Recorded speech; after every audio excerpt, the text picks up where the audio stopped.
From Kansas State University, this is Agriculture Today over the K-State Radio Network.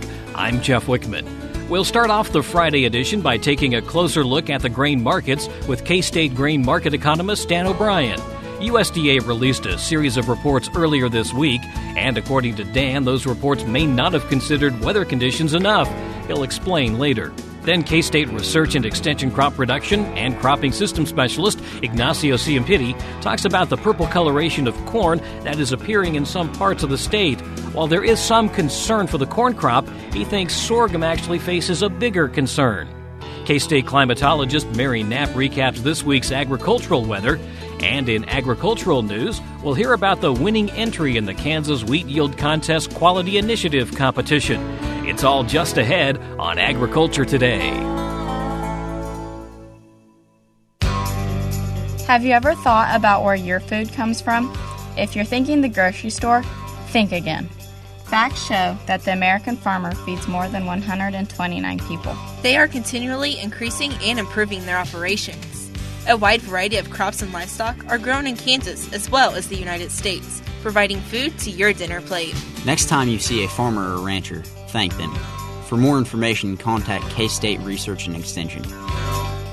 While the USDA released a series of reports earlier this week that didn't really indicate a lot of drought impact on U.S. corn, soybeans, grain sorghum, or other crops, K-State Research and Extension grain market economist Dan O'Brien says that more areas of the U.S. are starting to experience drier conditions. We've continued to see dry conditions perpetuate in some pretty important parts of the U.S. Corn Belt and Pacific Northwest, particularly the Northwest with its crops is really being, quote, hammered, Jeff, as you look at how dry things are. But if you look at the weather conditions the last 2 weeks in particular, you see an awful lot of very, very dry conditions, basically all throughout parts of Missouri, Illinois, Indiana, Iowa, on up into the Dakotas, et cetera, even out into the central and southern plains where we're at. And the good part of that is that it's just about done away with any concerns about an early frost. But all the concerns that were being expressed by people coming into that September 12th report, they're again wondering just how the official set of numbers would reflect that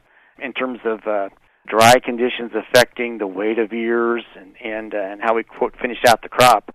All those haven't been alleviated with the dry weather. So dry weather here, and in particular, when you start getting into parts of Iowa, Illinois, and other important areas of the U.S. Corn Belt, you're getting into the very heart of our production areas. So we're not in the mode of wanting to bang the drum too heavily that, gosh, we have drought conditions and things are moving along, because, again, we've had really pretty good growing conditions, surprisingly good this year, and are looking for likely a U.S. corn crop that is still in the, well, as the USDA projected here recently, 14.1, still 13.9, 13.8, something like that. Even if we have lower yields, probably still in the cards. But the dry conditions are likely to have some impact on the outcome of this year's corn production scenarios and also on the market. I would say when you look, well, again, coming out of that report, the big issue had to do in particular with the corn number. And the USDA maintained this basically a 69.5 to 170 bushel scenario that it's in, again, actually raising the yield up to 169.9. And if you weigh the likelihood of that number being the final number that we'd see this year, it's probably at least 50%, 55%, something like that. Again, we'll see what we have for U.S. corn production when we get in the fields well, we're starting to see it happening now in the southern states, but in particular in October and cleaning up in November, we'll really see what we have. Wouldn't be surprised that there's still a possibility of by the time we actually break into fields and see things happening, still some not inconsequential likelihood of yields closer to 167, even the possibility of something lower, but probably 167, 168, taking. And again, if that comes about, given that we're probably not going to see a major shortfall in lost acres or anything like that, we'd be looking at something below 14 billion bushels in corn, 13.9 or something along those lines. it'd be a major surprise to see anything less than that, given where we stand right now. But look at that. You'd see some relief in prices. Again, the USDA came out with their price projection for this 17-18 marketing year that started September the 1st, looking at a U.S. average corn price of $3.20, which is just about, it's below almost everybody's cost of production. And if we do get a little bit shorter corn crop, we're getting closer than to $3.50 probably for a U.S. average price for corn. And the opportunity, of course, with better demand to even come up higher than that. But at least for what we're looking for right now in this harvest time period, it looks like we're heading for some variation, either more or less, of a large crop scenario. Again, no short crop scenario really on the horizon. So it looks like we're heading for more of a, I guess, typical pattern of low prices at harvest, and then farmers storing grain for some period of time, and then seeing what we have in the spring as we move forward. There was virtually no change in the wheat numbers, and that may be because they're waiting for that report that's going to come out on the 29th. Yes, the annual small grain summary report will come out at the end of this month, and the USDA, it's just notable that for all their domestic numbers, there was no change. Nothing touched, quote, but there are changes to come. They'll be reported by the USDA in that report at the end of this month. And again, that's a report in which they do extensive surveys. Actually, the hard red winter wheat crop and soft red winter wheat crop long ago harvested. The hard red spring crop also pretty much in the bin by that time. So they'll have pretty much final numbers, and that'll set the stage for where we go. I do think, Jeff, that, again, our decision right now has to do with how many acres do we plant for the coming year. And in Kansas for hard red winter wheat, there are all manner of dire predictions, and if you say, well, gosh, I think we might be down 5%, you're probably on the conservative side. But I think we'll be weighing a number of issues. Again, how much moisture do we have? What are the price prospects for other crops? And they aren't necessarily rosy at the moment. Again, in a local area, have we had wheat streak mosaic problems or not, et cetera.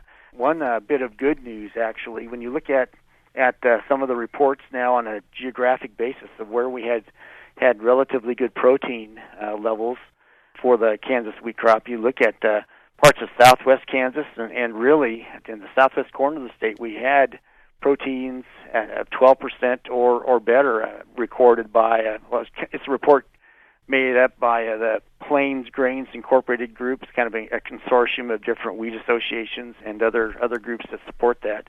So we had some pretty good protein levels, really, some decent protein levels in the southwest part of the state. The overall number came in statewide, given the weaker areas that we had thrown into that, and probably the weakest areas this year anyway, came in the very south-central part of the state, and down into Oklahoma and areas like that. Our average protein level by this measure from this group came in at about 11.4%. That would be up just a little bit from the 2016 average protein of about 11.2% protein. Test weight came in at about 60.8, just up marginally from what we had last year. So, again, the average number is just so-so, but we did have some geographic areas that stood out. And frankly, I think that explains some of the basis peculiarities we were seeing in the state in the last several weeks, where actually some basis levels for wheat coming out of southwest Kansas were as good or better than what we were seeing in the central part of the state. Well, again, buyers of wheat that are anxious to buy as high a protein as possible for the sake of what they're processing from that wheat, knew where that crop was, bid up the prices that reflected in the basis bids, and came up with a better situation than we've seen otherwise. So with that in hand, some of the areas that had that success might be a little more inclined to grow wheat this coming years, particularly if they have decent soil moisture in their particular cropping system and feel they can make a successful go of it. And we did see some positive action in the soybean markets this week. Yes. Soybeans on the future side, on yesterday's closes, were up 15 cents. And we did have some decent exports. Again, about 42.3 million bushels, down just a little bit from the pace needed to meet the USDA's projections for the coming year. A lot of the explanation that we are hearing from the market is that, again, we have dry conditions that are emerging down in South America and affecting plantings of soybeans down in that part of the world. So, again, already we're not even, I guess we're not even into the heart of our fall crop harvest. We're already worried about what's happening in South America. I would say there are some signals of major, well, again, I guess we call it the perpetual back and forth on weather patterns. Again, we go back and forth between El Nino patterns and La Nina. It does look like at this time we're heading off into a La Nina pattern, and if we understand the impacts on that, of what that may have on crops, it would point towards a little bit drier set of conditions heading off into the early part of 2018. Well, we'll see. It's too soon to probably make any projections for 2018 based on what we're anticipating perhaps to happen now. But I would say that, again, the large crops that we've been having year after year after year are supported by our weather patterns, and who can question that eventually some of these weather patterns would turn around and it would affect us. But as of right now, we seem to have large crops coming, and we're struggling with low selling prices heading off into the fall months of this year. Any advice then for producers? What should they be looking for? I think that we'll be gauging our store versus sell decisions at fall harvest, and this $3.20 per bushel U.S. average corn price, it would be quite a shock to have to absorb for many folks, and people that have cash flow needs will probably look, if they don't want to sell at that low level of prices this fall for corn, and it would affect grain sorghum no doubt as well. We have marketing loans that we can use to generate cash. We have storage that we can look towards.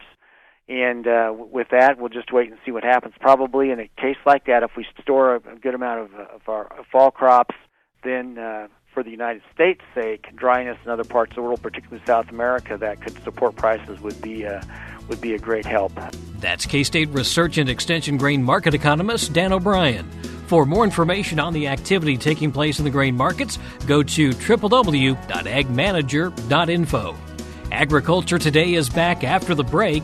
This is the K-State Radio Network. Did you eat today? Thank a farmer. A way to get more involved in agriculture is through 4-H and FFA. Through 4-H and FFA, we have been given multiple opportunities to grow as leaders and learn more about agriculture. You can learn skills related to jobs, public speaking skills, and you get the opportunity to travel around the country and meet new people. If you want more information about getting more involved in 4-H and FFA, visit them on their websites at kansasffa.org and kansas4h.org.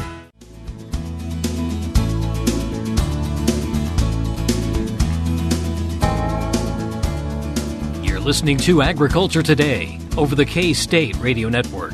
Issues with purple coloration of corn plants sometimes occur about mid-August or later, and we're seeing some of that now. K-State Research and Extension crop production and cropping system specialist Ignacio Ciampitti says that weather conditions and the status of the plant itself are the two primary factors influencing purpling in corn. When you're looking at corn, the main point and the main moment that we are really finalizing the number of grains is at flowering. So if that plant was facing bad conditions, heat, drought, primarily what will happen to that ear is there will be situations that they will have very short ears, and also they will have situations that they will have very poor kernel set, poor pollination. Add to this combo the weather conditions. Weather conditions like what we are facing today, with mild temperatures, with some sort of rain. It's very spotty. We are seeing many parts of the state getting too dry. So that situation is basically imposing to the plant that the plant is facing an environment that has good resources. But the issue is that the plant is producing those resources and does not have a space where to allocate those. And that's why we are seeing this purpling. And the purpling is just a poor reflection that basically there seems to be some sort of a stress. There is something that is not well balanced inside of the plant. And the main thing that is unbalanced is the situation of good accumulation of carbon and sugars. And those sugars are being accumulated. And most of the times for our farmers, when they are looking at this, they will be looking on this lower section of the stems. And they're really close to the ground, you will see that purpling. Most of the times it's just connected to show that there is something going on in the plant, that the plant cannot move those sugars to the ears.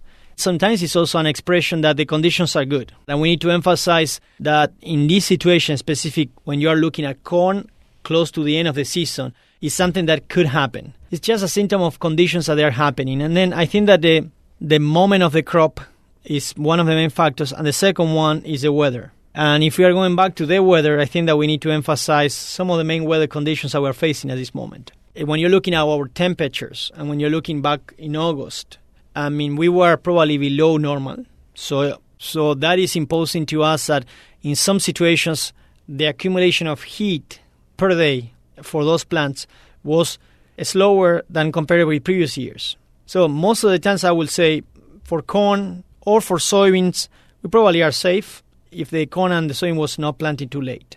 I think that we'll be facing more issues when we're looking at sorghum. And most of the times depends on the blooming time.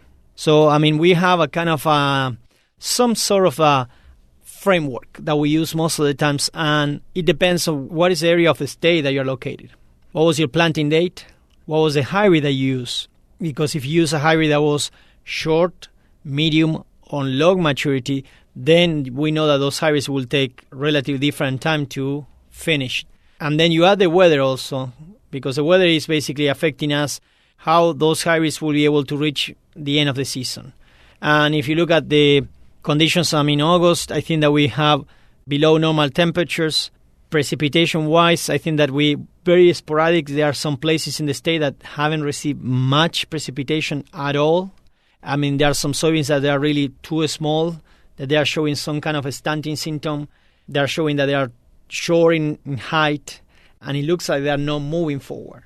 On the sorghum side, I think that you will start seeing situations of those plants showing some drought symptoms. And also they will be seeing plants that they will flower, and they will flower later.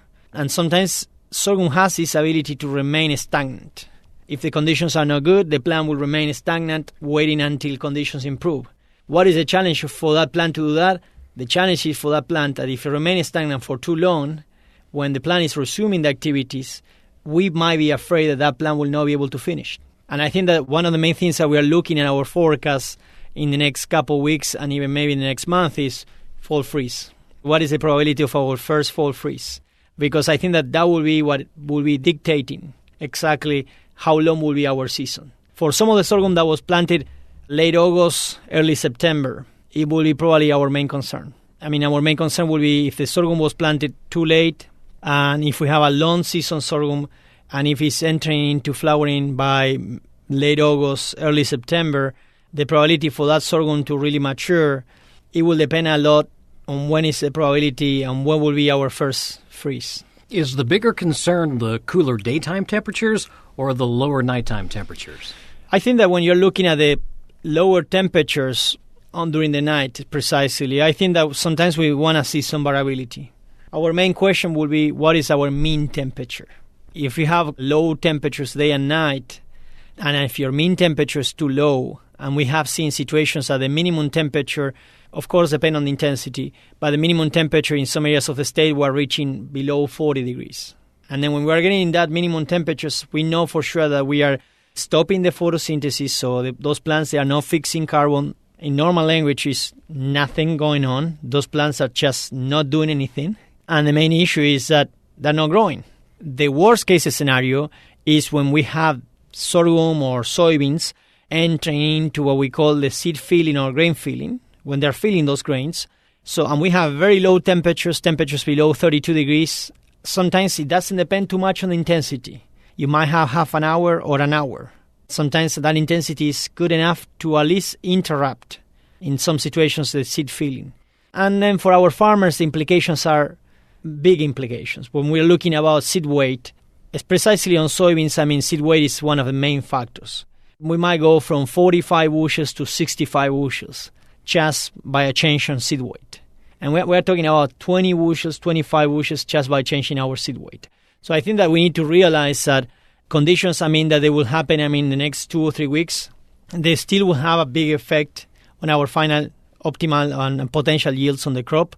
And then when you're looking at the sorghum, I think almost the same. The problem is all the time, when is the timing of that freeze? If the freeze was impacting our crop when we were really close to the end of the season, I think that the yield potential or the yield reductions are very minimum. To give you an example, when you're on corn, we have still some corn that is still reaching maturity. And if we are looking at even Northwest, most of our corn is still reaching that, reproductive and moving through a maturity. If the freeze is impacting our corn before the moment of maturity, any time that is impacting, if it's impacting 5, 10, 15 days earlier than maturity, the yield reduction it will go up because we will be losing some proportion of the grain weight. And then most of the times we tend to say that the impact on yield reduction, when we are in the last stages for corn, it might be only 5-10%. It's not big. So we are almost safe. And as soon as we're approaching black layer maturity, I think that we will be quite safe on the corn. What would be the optimal date then to postpone that freeze till? I would like to see, if you think about the last, I think that almost last 2 growing seasons, our freeze in some areas of the state were coming quite late. And we have a very nice extended fall. So if you ask me if I can put in my wishing list, I would like to see that freeze coming at the end of October.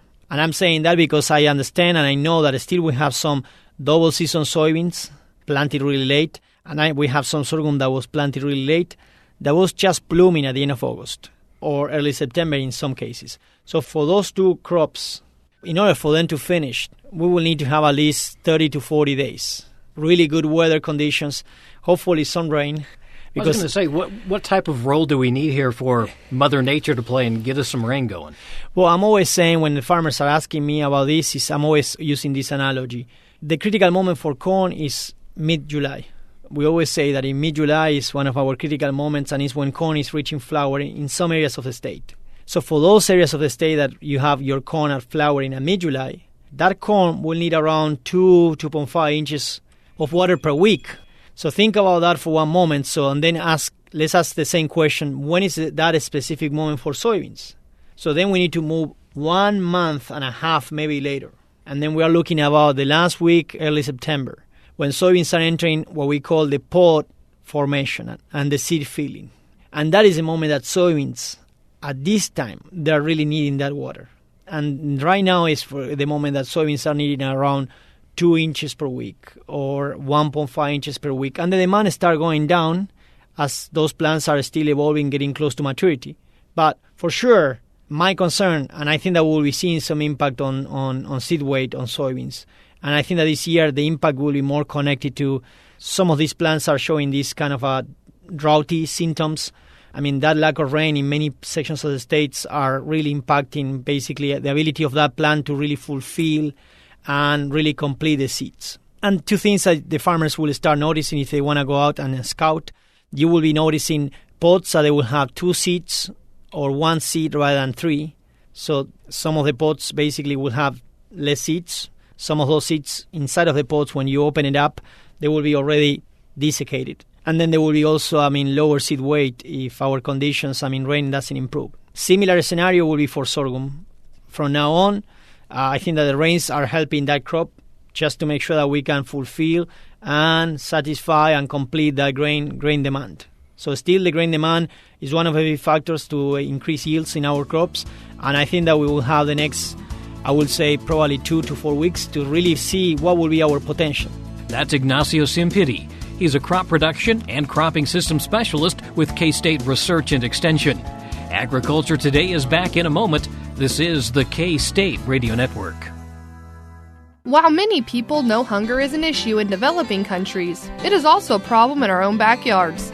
In 2010, 1 in 7 Kansans struggled to put adequate food on the table. 2 K-State Research and Extension programs are tackling this problem. The Family Nutrition Program and Expanded Food and Nutrition Education Program reach thousands of Kansans in more than 70 counties.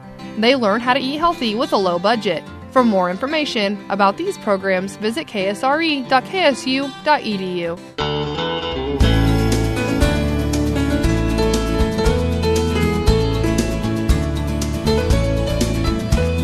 Welcome back, and thanks for joining us on Agriculture Today. I'm Jeff Wickman. According to reports, late next week, the World Trade Organization is likely to agree to the Trump administration's latest request that the WTO review whether Chinese trade policies unfairly harm U.S. farm exports.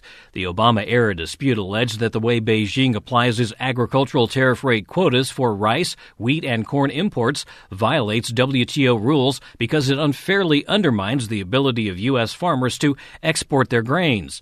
WTO, if it accepts the U.S. complaint, will determine whether China fulfilled its TRQ obligations and will evaluate U.S. allegations that China imposed impermissible restrictions on farm imports, failed to provide sufficient information about its import quantities, and didn't disclose changes to those import quotas. If the WTO finds that China's TRQ policies violate international rules, Beijing could be forced to accept increased amounts of U.S. grain imports or face retaliation from Washington. Most farm households will lose money on their farm operations this year, but make up for it from off-farm income. Gary Crawford has more. How are farm households expected to fare this year income-wise? Well, it depends on what kind of farm household you're talking about. One thing is certain for all farm households. We certainly know we're off from the very high levels that we had several years ago. Agriculture Department Chief Economist Rob Johansson. Now, back in 2014, the midpoint or median of U.S. farm household incomes reached about $81,600. Then it crashed, median household income falling 6% in 2015, down to $76,830. And USDA's new forecast for this year is about the same as that. But that covers a lot of different situations: size of the farm business and its income, and the amount of off-farm income earned by people in the households. If we take just the households that have so-called commercial-sized farm operations, farms earning over $350,000, farms in which farming's the key occupation of the operator, that accounts for only about 40% of the farms, produces 90% of the products. Then Rob Johansson says this year for those, the larger farms, the farm businesses, are projected to have increases in both total household income and total farm income. Income from off the farm for those big farm households likely will be about the same as last year. So increases in farm income are expected to lead increases in household income for commercial farms, where median farm household income is expected to rise to about $210,000 a household. That's up about 6% from a year ago. But throw in all the other farm households. The picture then is much different and has been for a while. In recent years, just over half of all farm households lost money on their farming operations every year. Their median income loss from the farm part last year, $940. This year, it's projected to be negative $1,300. So again, that's even though we know that the larger farms, the farm businesses, are making more money in terms of net cash income. When we include all farms, including the 60% of farms that are sort of retirement or smaller farms, we know that on-farm income is going down a little bit, but that's offset by an increase in off-farm income. So in total, household farm income at the midpoint of the distribution is going up slightly in 2017 relative to 2016. Very slightly, meaning an increase of $1,500 total for the household, or 2% increase. However, Johansson says that's such a small hike that by the time the final figures are in for 2017, those household income figures could change, either positive or negative. The next forecast comes out in late November. Gary Crawford for the U.S. Department of Agriculture, Washington. When it comes to food and how it's produced, many consumers and agricultural producers are passionate about some agricultural issues. These subjects affect a producer's way of life and the consumer's food supply. Some topics, such as feeding antibiotics to livestock, humane handling of livestock, and genetically modified crops, are controversial. K-State Research and Extension Agriculture Agent in Cherokee County, Dale Helwig, says the problem stemming from these issues may be a lack of communication or misinformation between the producer growing the food and the consumer eating it. To foster better understanding of these and other topics, the Columbus Chamber of Commerce Ag Committee is hosting a Rural Agricultural Expo on September 28th at the Cherokee County 4-H building. The event is open to anyone interested in learning more about how crops are grown and livestock is raised. As part of that expo, Kansas State University veterinarian Mike Apley will discuss a recent ruling by the Food and Drug Administration that requires livestock producers to obtain a veterinary feed directive before administering antibiotics to livestock through their feed. Also, Harold Trick, professor of plant pathology at Kansas State, will be providing the facts about GMOs and the work being done in that area. More information about the Rural Agricultural Expo in Columbus is available by contacting the K-State Research and Extension Office in Cherokee County. And finally, in this week's Wheat Scoop, Jordan Hildebrand has the winner of the Kansas Wheat Yield Contest Quality Initiative competition. Neil Beckmeyer, Washington, proved that careful management practices can produce high-yielding, high-quality wheat with his winning entry in the Kansas Wheat Yield Contest's Quality Initiative competition. Beckmeyer's quality sample came from a 5.79 acre plot of SY Monument and had superior milling and baking qualities while yielding 96.49 bushels per acre. While the yield fell short of taking home the Central Region Yield Award, Beckemeyer said his operation is focusing on growing a high-quality crop that he can market directly to consumers. He said, "I am so excited to be honored by this contest. Quality is what I've been so focused on for the last year, and that has been the most important factor for me." Beckmeyer said he has set aside a few thousand bushels of wheat for flour milling and selling whole berries directly to consumers. He has partnered with a small U. Pickett hydroponic farm in Winter Garden, Florida, and will plan on selling his high-quality wheat directly to consumers online as well. Justin Gilpin, Kansas Wheat CEO, said, "The sample's stability time of more than 17 minutes with good protein levels and overall dough strength raised the sample to the top this year. SY Monument has proven to be a high-quality wheat that's performance is highlighted by this award." Beckmeyer's sample, along with other entrants in the Quality Initiative component of the Kansas Wheat Yield Contest, was graded by the Kansas Grain Inspection Service and analyzed for quality by the ADM Milling Lab in Kansas City. Beckmeyer's win was celebrated on September 14th at the Kansas State Fair, along with the 3 regional yield contest winners. This year's top wheat yields belong to Spencer West of Leroy, Eastern Region winner, Richard Seck of Hutchinson, Central Region winner, and Alec Horton of Horton Seed Services in Leota, Western Region winner. All winners' agronomic information will be available online at kansaswheat.org. Now in its 8th year, the Kansas contest includes 3 regions: Region 1, Western Kansas, Region 2, Central Kansas, and Region 3, Eastern Kansas. Producers achieving the top yield in each region receive a $1,000 cash prize and a plaque from Kansas Wheat.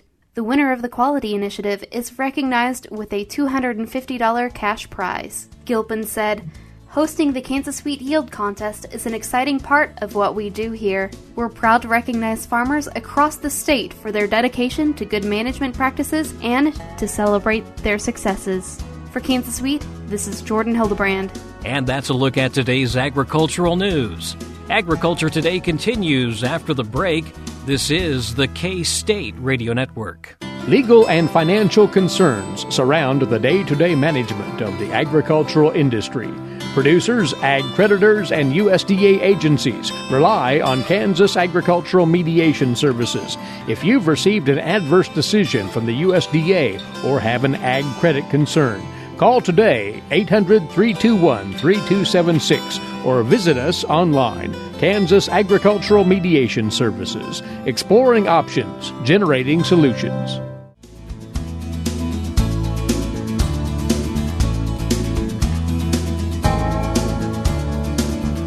This is Agriculture Today. As usual, we end the week with a look at Kansas agricultural weather with K-State climatologist Mary Knapp. She says that when it comes to the weekly data used for the Drought Monitor Index, which runs Tuesday to Tuesday, dry and cool probably is the best way to describe the conditions during the last period. So the warmer weather we saw on Wednesday and Thursday will show up in next week's analysis. But at that point, we're looking at only the North Central Division averaging any kind of measurable precipitation, and that was not very widespread. Mostly confined to the northern reaches of Republic County, a few other stray spots, but we're talking only an average of 1/100th of an inch. Statewide average was 0, and that leaves us about 62/100ths of an inch behind normal for that week statewide. And again, various degrees of departure, particularly the eastern 3 divisions. We typically are still wetter than the western division, so our deficit for the week was larger than it was in those other divisions. And of course, this is when people are starting to think about fall planted crops, canola, wheat, and we need some moisture to moisten that upper soil profile in order to get those crops well established. So obviously no improvement in that index, but did the index get worse? Actually, it did. There was a big expansion of abnormally dry conditions. And in northeastern Kansas, particularly on the border of Marshall and Nemaha County, where they've missed out on most of the rains, they actually moved into severe drought. And that's the first time we've seen severe drought this summer on our map. So again, they dig their hole deeper faster when you typically would expect more moisture. And that's really becoming critical, and it's probably already past the chance of improvement for those late planted soybeans. You'll recall the northeastern area had a very wet start to the growing season, and that meant some of the crops were planted later than they typically would be. Also meant that the root development was not as robust as it normally would be. All of those mean this dry pattern has allowed for deterioration more rapidly than might have been otherwise. The only saving grace is that those cooler temperatures have slowed down the deterioration and not really stopped it, but it's not as rapid as it might have been otherwise. We can get more rain, but as you're saying, it's not really going to make a huge difference in some cases. Right. As far as our fall harvested crops, soybeans, sorghum, not likely to make much of an improvement. We've already lost quite a bit of yield potential in those areas. Corn, it's at maturity, it's getting ready to dry down. Dry weather really is more of a favorable pattern for harvest. The big concern now is getting that top layer moist and filling the soil profile so that the fall seeded crops have a chance. Last summer, we were very wet until we got into the fall and had a very dry start to our fall season. And that created quite a bit of havoc, particularly in the winter wheat, and getting that established and well developed before our winter arrives. I know it varies from east to west, but what would we typically be seeing in late September, early October in terms of rainfall? Well, in the western part, you're looking at about 1/2 to 3/4 of an inch for a week.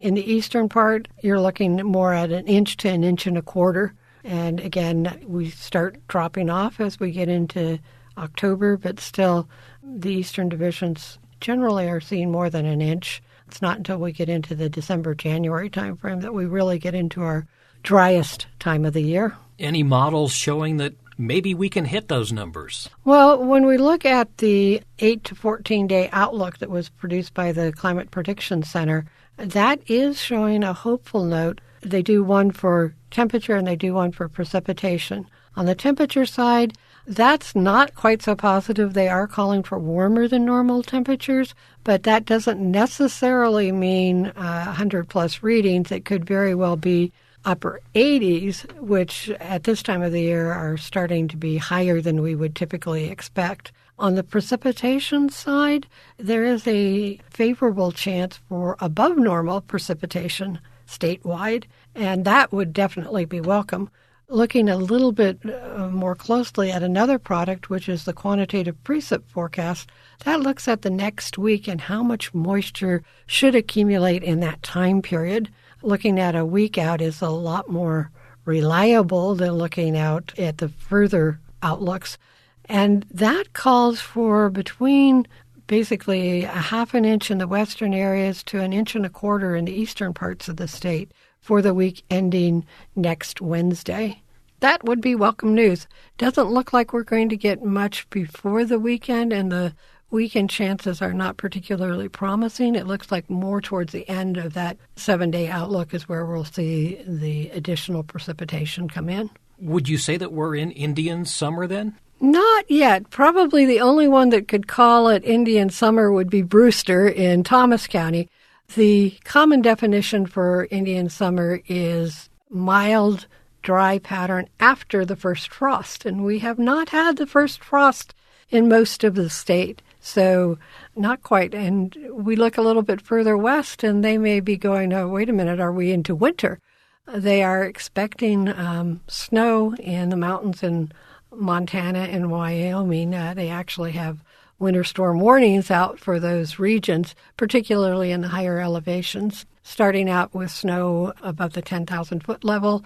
By the weekend, they're looking at that snow level dropping to 6,000 feet. So anyone that has weekend plans in the mountains may want to check and see what that outlook is. They're talking about maybe 4 to 6 inches on those accumulating snows. And that's probably the next thing we'll really be focusing on, though, is when that first frost or first freeze hits. Right, and we are getting to the time where we would typically expect the first freeze. In northwestern Kansas, that's around the September 22nd portion. Here in Manhattan, it's more like October 14th, so we'll have to see. We've had it, of course, much earlier, but that's our average date. Well, we'll hope that 8 to 14-day outlook is correct and we do see some rain over that period. Yes, definitely the rain would be welcome, even if it does put a delay on the harvest. We need it. It's been several weeks now since we've had widespread rainfall, and definitely would be more beneficial to get that soil moistened and get that top layer wet for the fall planted crops. That's K-State climatologist Mary Knapp. And that'll do it for this edition of Agriculture Today. Be sure to join us again on Monday. For Eric Atkinson, I'm Jeff Wickman, and this is the K-State Radio Network.